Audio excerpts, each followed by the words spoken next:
Op een grote paddenstoel, rood met witte stippen. Iedereen kent het liedje wel en iedereen weet ook dat het om de vliegenzwam gaat. Die rode paddenstoel met witte stippen. Tom, maar er zijn veel meer soorten paddenstoelen, toch? Absoluut. Hier in Nederland hebben we het over bijna 5000. 5000. 5000 verschillende soorten en dat worden ieder jaar meer. Ja, sommige lijken alleen heel veel op elkaar. Ja, een paddenstoel, daar denken mensen echt bij aan de herfst, hè? Ja, maar het hoeft niet per se als het maar vochtig is. Dat is het belangrijkste. Er moet vocht zijn, anders kunnen de schimmeldraden niet werken. Ja. Is een paddenstoel een vrucht of een... Ja, het is eigenlijk de bloem of zelfs de vrucht echt van de schimmel zelf. Dus de rest van de schimmel zit allemaal in de bodem. Hiermee plant hij zichzelf voort.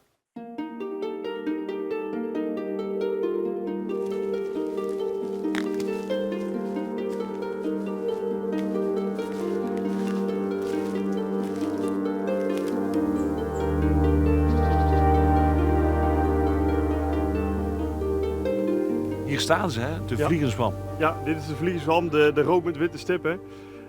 Ja, we staan hier niet voor niets ook in een jong berkenbosje. Want deze schimmel heeft dus een connectie met de berken. Wat deze schimmel doet is, hij landt ergens hier tussen de berken als spoor. Dus dat is een minuscuul klein zaadje als het ware. En die begint hier aan zijn schimmelnetwerk, zijn mycelium. Ja. En die, Mycelium? ja, mycelium, dat zijn allemaal dunne draadjes, zodat de oppervlakte van de schimmel enorm groot is. Want die draadjes zijn dus ontzettend dun. 5 tot 50 keer dunner dan de menselijke haar. Dus we kunnen hier met de schep gaan graven, we gaan ze niet tegenkomen, we zien niks. Alleen ze zijn er wel. En dus die schimmel, dat beginpuntje, dat start, dat breidt zichzelf uit. En op een gegeven moment als de omstandigheden goed zijn en hij heeft genoeg nutriënten verzameld, dan gaat hij die paddenstoelen maken overal om ons heen. Okay. En dat is ook de reden dat vaak een heksenkring bijvoorbeeld in een cirkel staat. Van het begint op één puntje, het verspreidt zich.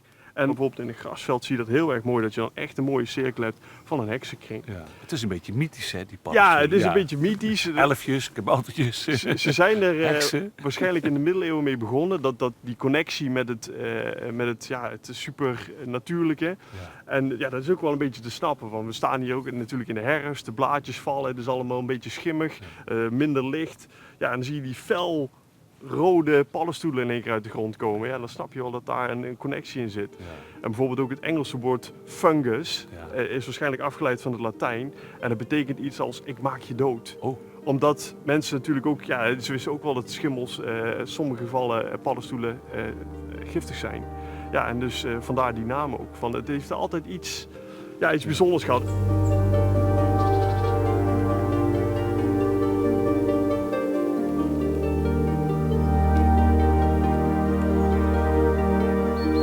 Het probleem dat deze schimmel heeft, is dat hij geen glucose kan maken. Dus geen suikers. Dat komt omdat hij geen fotosynthese heeft en in de bodem zit het heel erg weinig. En wat doet hij nou? Hij ruilt eigenlijk glucose met de nutriënten die de schimmel uit de bodem haalt. Dus de schimmel kan heel goed metalen uit de bodem halen, mineralen uit de bodem halen. Alleen de berk heeft daar meer moeite mee. Mm-hmm. En dat komt omdat de uiteinden van de wortels van de berk zijn heel groot. Ja. En die vinden het heel erg lastig om dan één molecuultje van bijvoorbeeld een magnesium op te nemen. Wat een schimmel kan doen, omdat hij zo fijne draden heeft, die gaat als het ware om de worteltjes heen zitten. En daar start dus eigenlijk een soort markt.